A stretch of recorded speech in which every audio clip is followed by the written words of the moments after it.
Hello? Yes? Really? You want to talk to me about my extended warranty? I'm busy right now. Thank you. Hey, it's Scott from San Marcos Makes. Today we are making chocolate chip banana bread. We'll actually really use these ripened bananas. All right, so first thing we want to do is get that oven heated. This is gonna come together really quick. So let's get that oven going. Set your oven 350. So let's do that. All right, after we have the oven preheating at 350, gather all your ingredients. We are gonna need sugar, butter, flour, baking soda, the good cinnamon, salt, brown sugar, 2 eggs, and of course, chocolate chips. All right, so in the blender, we'll go 1 stick of butter and 2/3 cup of sugar, granulated sugar. We're gonna put this on low, then kind of come up just a little bit, but we want to cream the sugar. We'll show you what it looks like when it's done. Let it blend for a little bit. You may have to rake down the sides, but you want to let this go for a couple minutes so it's all combined. All right, so that is the texture that you want to be going for. A little bit light and fluffy is what we're after. All right, let's talk bananas for a little bit. You definitely want to use as ripe as you can get banana. If there is one little tip that I can give you, start buying organic bananas. For just pennies more, you can get a better tasting banana. So much better than regular bananas. It's worth every penny. They last so much longer. But to prep this, you can just simply cut through it. It should be relatively soft, but however you want, whatever is easiest to get into the filling. I generally just put these in a bowl. Don't worry about the brown spots. They're actually gonna make it better. That just means it's nice and right. So just cut these open and get them all in the pan. Get them all in the bowl. All right, as I do the last one, remember that you do want these ripe. They can be solid black bananas, not in the inside, what we're meaning on the outside. You can definitely go ask your grocer. A lot of times they'll even discount them, but you're not gonna go find green bananas and make this on today. It ain't gonna happen. They have to set out. You want a ripened banana. Very big must. So after you got them in the bowl, just simply take a wooden spoon, something, press them down. But you gotta get all of this mixed up. So it may take a little bit. You can use a potato masher, but normally I just take a wooden spoon, mash it up. You can push it in the backside of a spoon, fork, however you want to do it.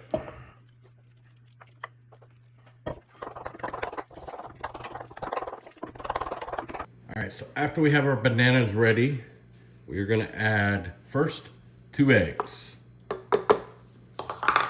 And then we are gonna add our banana mixture. Let's get that all in there.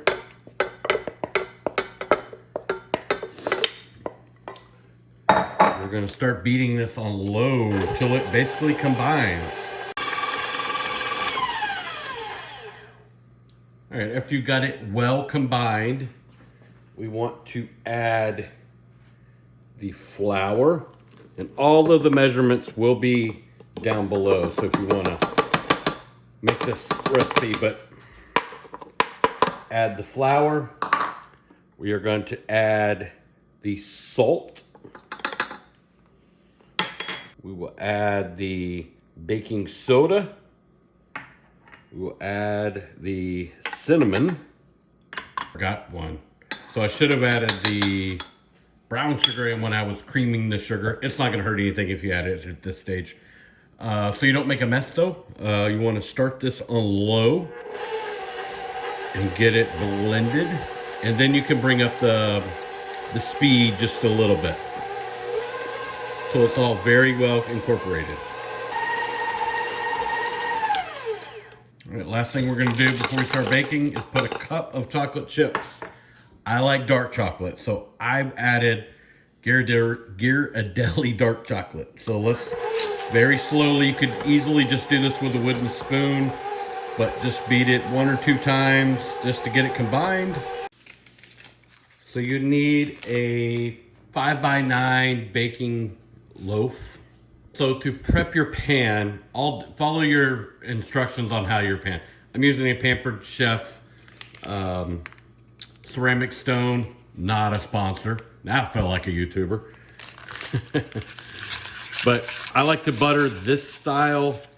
Put a little butter. I don't ever use nonstick spray in this, but I'm gonna butter it just to help a little bit with the nonstick. This one, the age of it helps more with the nonstick, but I'm gonna put a little bit of butter, and I'm also going to sprinkle it with a little bit of granulated sugar.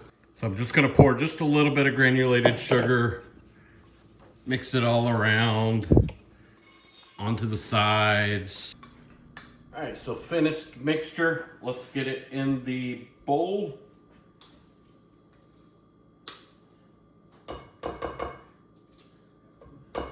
Make sure you get all of it, get a good spatula, get every bit of it in there. So it can raise nice and big, a big beautiful loaf. All right, that is what it should look like. I would go around the edges. If you have any where it just got a little bit, it'll burn if you don't. Inside you won't have to worry about it because it will rise. But we're gonna get this in the oven next. So 350 oven, and we're gonna cook this anywhere from about 50 to 55 minutes. Let's get in the oven. So 50 to 55 minutes, about the 35-minute mark you want to check on it. If it's starting to get a little too dark, it's probably not done inside, but you may want to put some foil over it just so it doesn't burn, but we'll take a good look at it about at the 35-minute mark. All right, with about 20 minutes left to go, I'm gonna put some foil on top so it does not brown too much. It does not have to be just perfectly tight. Just gonna lay it kind of right there on top. And then we'll get it back in the oven to finish. The timer just went off. Let's take a look at it.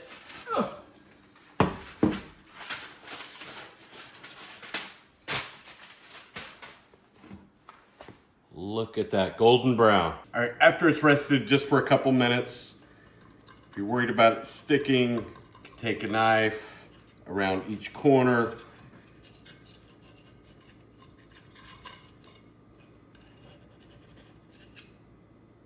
But we want to get it out of this pot or pan. We'll see how this goes. I'm gonna first just kind of lay it this way and immediately try to get it over. There we go. And then we will let it cool. Cooling rack, something to let it cool down before we slice. All right, it's rested for about 30 minutes. Let's take a look at the inside. So I'm just using a bread knife, but this is soft enough to pretty much use anything. And there you have it. Can't wait to try this. Chocolate chip banana bread. See the good pieces of chocolate in there. Oh, that's wonderful. Hope you get a chance to make this. Well, I hope you enjoyed the video. But please always remember, okra never can go in gumbo, beans don't go in chili, but it's fine to put pineapple on pizza.